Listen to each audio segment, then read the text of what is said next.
कल हम लोगों ने संघ के बारे में पढ़ा, यानी कि हम लोगों ने कल पढ़ा यूनियन के बारे में और आपके फेडरल एग्जीक्यूटिव मतलब आपकी संघीय कार्यपालिका के बारे में पढ़ा। आज हमारा कर्तव्य बनता है, जैसे हमने संघ के बारे में वहां पढ़ा था, आज हम राज्य के बारे में पढ़ेंगे। संघ में जब हम पढ़ रहे थे तो हमने देखा कि प्रेसिडेंट साहब हैं, बार बार प्रेसिडेंट साहब का जिक्र मिल रहा था। आपने आर्टिकल 52 देखा, आपने 78 तक आर्टिकल देखे, वहां पर आपने चीजें समझी। जब हम बात करते हैं राज्य की, तो राज्य भी हमारे लिए उतना ही इंपॉर्टेंट है। तो आज हमारे इसमें क्या पढ़ेंगे, हम स्टेट के बारे में पढ़ेंगे। किसके बारे में पढ़ेंगे, स्टेट के बारे में पढ़ेंगे। किसके बारे में पढ़ेंगे, स्टेट के बारे में पढ़ेंगे। ठीक है, तो इसमें जो क्वेश्चन है आपको बताइए क्वेश्चंस कहां से पूछे जाते हैं। सारे के सारे क्वेश्चंस आपके प्रीवियस ईयर एग्जाम से लिए गए और एक एक क्वेश्चन को ध्यान से पढ़ते जाना, समझते जाना। छोटा वीडियो रहेगा, राज्य पर क्वेश्चन ज्यादा नहीं पूछे जाते, तो आपके जो क्वेश्चन है उन्हीं पर बात करेंगे। जैसे आपने देखा कि केंद्र में प्रमुख कौन होता है, देखो एग्जीक्यूटिव प्रमुख की बात करेंगे ना, कार्यपालिका में तो आपको दिखाई देंगे आपके प्रेसिडेंट साहब, लेकिन अगर ये नॉमिनल हेड होते हैं, लेकिन आपके रियल हेड कौन होते हैं, तो प्राइम मिनिस्टर साहब होते हैं। रियल हेड आपके प्राइम मिनिस्टर साहब होते हैं। ऐसे ही आपके जब आप स्टेट के अंदर आएंगे, यानी कि राज्य के अंदर आएंगे, तो राज्य में आपके गवर्नर साहब के पास पावर होती है। किसके पास पावर होती है, गवर्नर साहब के पास पावर होती है। ये याद रखना, किसके पास पावर होती है, गवर्नर साहब के पास पावर होती है। ठीक है, यही यहाँ पे ऑर्डिनेंस लेकर के आते हैं। ऑर्डिनेंस का आर्टिकल मैंने आपको कल बताया था, आज आप मुझे बताइए क्या आर्टिकल होगा। ठीक है, तो ये क्वेश्चन का आंसर था। अगले देखिए, which of the following is not included in, तो कौन सा इंक्लूड नहीं होगा किसमें, स्टेट की बात करें, स्टेट एग्जीक्यूटिव में। कल ऐसा ही क्वेश्चन आपका वहां पर पूछा गया था, ये देखो स्टेनोग्राफर में पूछा गया, वहां पर पूछा गया था कि कौन सा नहीं होगा, तो हम लोगों ने देखा था कि सुप्रीम कोर्ट नहीं होगा। यहाँ पर भी जल्दी से ढूंढिए कौन सा नहीं होगा, तो आपने देखा काउंसिल ऑफ मिनिस्टर, ये तो हो जाएगा। लेकिन अटॉर्नी जनरल भाई इंडिया का है, स्टेट का नहीं है। अटॉर्नी जनरल ऑफ स्टेट नहीं है, attorney general of India. India का आदमी क्या कर रहा है, मतलब इंडिया का आदमी तो करेगा, लेकिन इंडिया यानी केंद्र का आदमी स्टेट में क्या कर रहा है, ये याद रखना है। तो जल्दी से हमने हटा दिया। जैसे यहाँ पे एडवोकेट जनरल ऑफ स्टेट होता है, ना कि अटॉर्नी जनरल ऑफ इंडिया। तो यानी जो केंद्र का आदमी है वो हमारे यहाँ पे क्या कर रहा है, तो इसको आंसर हो जाएगा ये, क्योंकि यहाँ पे नहीं पूछा गया था। ये एग्जाम में जरूर ध्यान देना है कि नहीं पूछा गया है, ये हाँ पूछा गया है। बहुत महत्वपूर्ण होता है, वहीं से क्वेश्चन गलत हो जाते हैं, याद नहीं रहा तो। ठीक है, भारतीय संविधान के किस अनुच्छेद में उल्लेख है कि एक व्यक्ति 2 या 2 से अधिक राज्यों के राज्यपाल के रूप में नियुक्त हो सकता है, कौन सा है, तो आर्टिकल 153 कहता है कि एक आदमी 1 से अधिक राज्यों का राज्यपाल हो सकता है। और इसका संविधान संशोधन मुझे जल्दी से बता दो, क्या वो 7वां संविधान संशोधन था जिसके तहत ये बनाया गया कि एक आदमी 1 से अधिक राज्यों का राज्यपाल हो सकता है। साथ में आप ये बताना कि एक हाईकोर्ट 2 राज्यों के लिए काम कर सकता है, 2 से अधिक राज्यों के लिए काम कर सकता है, वो भी क्या 7वें संविधान संशोधन से आया था। मैं फिक्स नहीं बता रहा हूँ, बस क्वेश्चन है, आपको आंसर देना है। ठीक है, कल वाली वीडियो में हम लोग इसका आंसर भी देखेंगे। ठीक है, अच्छा यहाँ पहले से पूछा हुआ है क्या, आर्टिकल पूछा गया आपका 158 के अनुसार राज्यपाल संसद के किसी भी सदन या डैश अनुसूची में निर्देश किसी भी राज्य के विधानमंडल को किसी भी सदन का सदस्य नहीं होगा। हाँ सही बात है, आपको बता रहा हूं, जो राज्यपाल होता है ना, उसकी नियुक्ति कहां से होती है, राज्यपाल की नियुक्ति करते हैं आपके प्रेसिडेंट साहब करते हैं, यानी केंद्र से नियुक्ति होकर के जाती है। और ये फिक्स है कि ना तो विधान परिषद का सदस्य होता है, विधान परिषद का सदस्य होता है, और ना ही आपके विधानसभा का सदस्य होता है।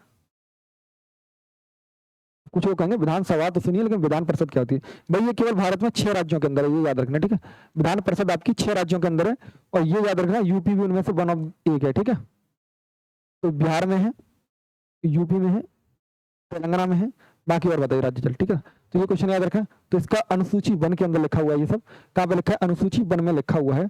तो अनुसूची 1 यहाँ पे आंसर दिख नहीं रहा पहले। ठीक है, तो फर्स्ट अनुसूची के अंदर लिखा हुआ है, इंपोर्टेंट है, याद रखना।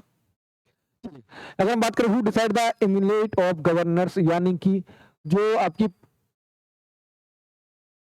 संसद करेगा ना, ठीक है, पार्लियामेंट ही पहुंचाता उन्हें, तो याद रखना, मैंने बताया था केंद्र से आते हैं, लेकिन उनका अपॉइंटमेंट कौन करता है वो तो आपको बताइए कि वो राष्ट्रपति की उस पर रहते हैं। जब राष्ट्रपति चाहेंगे तभी वो हट सकते हैं, उससे पहले उन्हें हटाया नहीं जा सकता।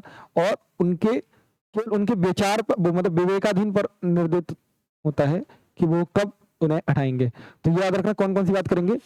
तो which option is not correct पूछ रहा है, नॉट करेक्ट पता करना है, तो 6 वर्ष के लिए नहीं बल्कि 5 वर्ष के लिए कार्यकाल होता है। कितना होता है, 5 ईयर का कार्यकाल होता है। 6 वर्ष का कार्यकाल मैंने आपको बता दिया कि ये 6 वर्ष का जो कार्यकाल होता है वो आपका राज्यसभा के सदस्यों का होता है। मेरे किसका होता है, राज्यसभा के सदस्यों का होता है। हाँ 35 वर्ष उम्र चाहिए, बिल्कुल सही बात है, 35 वर्ष चाहिए। भारत का नागरिक होना तो जरूरी है। अपने कार्यकाल के दौरान लाभ का कोई भी पद धारण नहीं कर सकता। लाभ का पद धारण मतलब अगर पहले से किसी पद पर है तो पहले से वो पद छोड़ना होगा, उसके बाद वो राज्यपाल बन सकता है। इंपोर्टेंट क्वेश्चन है, ऐसे ही क्वेश्चन आपके एग्जाम में पूछे जा रहे हैं और मैंने घर से बनाए हुए नहीं, क्वेश्चन ऑलरेडी आपके एग्जाम में पूछे गए। ठीक है, in India who appoints the advocate general of state, state की बात कर रहा है तो रही, जैसे आपके केंद्र में कौन अपॉइंटमेंट करता है, अगर ये अटॉर्नी जनरल ऑफ इंडिया होते तो कौन करता, प्रेसिडेंट साहब करते।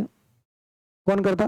प्रेसिडेंट साहब करते, यानी हमारे दादाजी करते, दादाजी करते। और यहाँ पर कौन करेगा? तो याद रखना यहाँ पर दादाजी नहीं बल्कि कौन कर लेगा? चाचा जी कर लेंगे, राज्यपाल साहब करेंगे। ठीक है, कौन करेगा? राज्यपाल साहब करेंगे, राज्यपाल साहब करेंगे। भाई प्राइम मिनिस्टर साहब कोई अपॉइंटमेंट डायरेक्ट नहीं करते हैं, ठीक है। केंद्र वगैरह में ज्यादातर अपॉइंटमेंट आपकी प्रेसिडेंट ऑफ इंडिया के थ्रू ही होती है, ठीक है।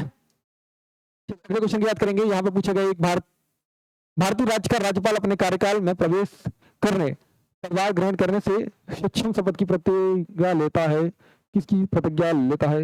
राज्य, सुनिए क्या कह रहा है। The governor of an Indian state makes and subscribe N oath affirmation before dash before entering upon his office. तो कौन शपथ दिलाता है आपको बताना। तो मैंने क्या बताया था कि उन्हें शपथ दिलाते हैं आपके मुख्यमंत्री तो नहीं दिलाएगा यार, राष्ट्रपति तो उन्हें अपॉइंट करता है, शपथ नहीं दिलाता। शपथ दिलाने का काम आपका उच्च न्यायालय करता है, जैसे आपने वहां देखा होगा।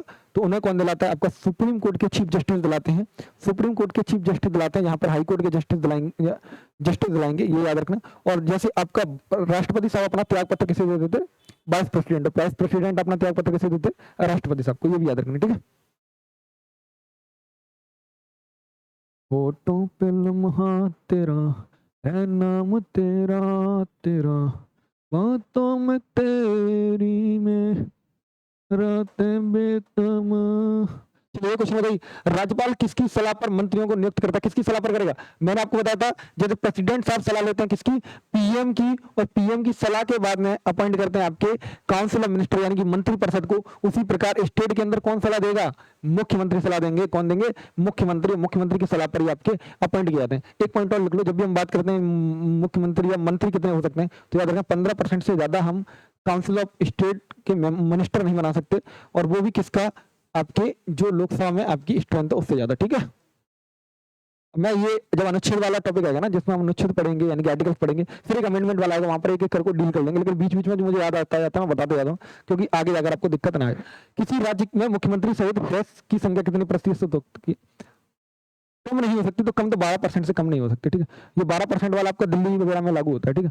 क्योंकि वैसे तो 15 से ज्यादा नहीं कर सकते, लेकिन अगर कम की बात करेंगे तो 10-12 से कम भी नहीं कर सकते हम लोग, ठीक है। 12% से कम नहीं कर सकते, ये भी याद रखना। सॉरी 12 से कम नहीं कर सकते, ठीक है। ये इंपोर्टेंट क्वेश्चन है आपका, ठीक है। सीजीएल में आया हुआ क्वेश्चन है, इंपोर्टेंट है ये, दिल्ली वगैरह में लगता है, ठीक है। इसलिए पूछा गया क्योंकि दिल्ली में इलेक्शन हुआ था उस टाइम पे, तो ये क्वेश्चन ऐसे ही पूछा गया है। इसका आप जरूर याद रखेंगे, याद रखेंगे, याद रखेंगे। वैसे यहाँ पे 15 दिया भी नहीं था, तब कर भी नहीं पाते। राज्य में मंत्री किसके प्लेजर पर काम करता है, पोस्ट ऑफिस होल्ड करता है? तो ये विधानसभा के अध्यक्ष, मुख्यमंत्री, या फिर आपके राज्यपाल यानी गवर्नर रहता है, किसकी वजह से? तो इसका आंसर आप लोग कमेंट बॉक्स में छोड़ देना जल्दी से। वैसे क्या होगा जल्दी बताओ, कि राज्य में मंत्री किसकी प्रसाद पर यानी कि तो यार किसके प्लेजर पर काम करता है? जैसे प्लेजर मैंने बताया था, गवर्नर साहब पर प्लेजर रहता है, आपके प्रेसिडेंट साहब का, तब तक वो काम करता है, जब वो चाहेंगे तब उसे हटा सकता है। तो यहाँ भी किसका होगा? विधानसभा अध्यक्ष का होगा। आपको पता है विधानसभा अध्यक्ष क्या करेंगे? विधानसभा के सदस्यों की सदस्यता को रद्द करने का हक किसके पास है? इनके पास है। उसके कई क्राइटेरिया होते हैं, वो हम देखेंगे कि आप कब लगा सकते हैं। चलिए अगला क्वेश्चन ये बताना है, भारतीय संविधान के अनुसार राज्य में मंत्रिपरिषद की न्यूनतम संख्या कितनी हो सकती है? तो कितने न्यूनतम सदस्य हो सकते हैं? ये याद रखना, आपका सीपीओ के अंदर पूछा क्वेश्चन है। 12 सदस्य न्यूनतम हो सकते हैं, 12 से कम बिल्कुल नहीं हो सकते। ये आपको याद रखना है, महत्वपूर्ण प्रश्न था जिसका उत्तर आप लोगों को दिया गया है। तो आज की क्लास आपकी 9 मिनट के अंदर ही खत्म हो गई, क्योंकि ये वाले टॉपिक से यहीं से प्रश्न आते हैं। मैं आपको थोड़ी थोड़ी बातें बता देता हूँ जहां से आपसे प्रश्न पूछे जाते हैं। राज्यपाल, राष्ट्रपति, बहुत महत्वपूर्ण टॉपिक है।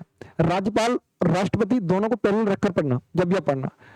विधानसभा और लोकसभा को साथ में पैरेलल रख के पढ़ना, ठीक है। तब आपको जाकर के पता चलेगा कि जो चीज हम पढ़ रहे हैं वो इधर इधर दोनों ही सेम सेम जा रही हैं, ठीक है। सेम सेम बट डिफरेंट वाले सुना होगा ना, मूवी वाला सेम क्राइटेरिया होगा, ठीक है। तो वो चीजें समझते जाना है, जानते जाना है। और कुछ चीजें हैं आपको लगेगा कि भैया भी अनुच्छेद याद नहीं हो रहा, बिल्कुल होंगे। एक वीडियो आएगा, डेडिकेटेड वीडियो आएगा, जिसमें हम लोग केवल अनुच्छेद पढ़ रहे होंगे। तो तब तक आपको क्या करना है? वीडियो को लाइक कर लेना है, चैनल को सब्सक्राइब करना है, वीडियो को शेयर करना है, और अपने डेली जुड़ जाना है 8 AM पर, जहां पर हम जीके जीएस कर रहे हैं। और आपकी पॉलिटी के बाद हम लोग किस टॉपिक पे चलेंगे वो भी आप सजेशन देना है। साथ में आपको कहाँ कहाँ समस्या आ रही है, क्या ये एग्जाम के क्वेश्चन आपको हेल्प कर रहे हैं, क्या इनके बाद में आप टेस्ट वगैरह लगाना चाहते हैं, तो आप जरूर बताना, फिर हमारी टीम उसके अकॉर्डिंग आपके लिए काम करेगी, ठीक है। तब तक के लिए Jai Hind, Ram Ram, bye bye, take care.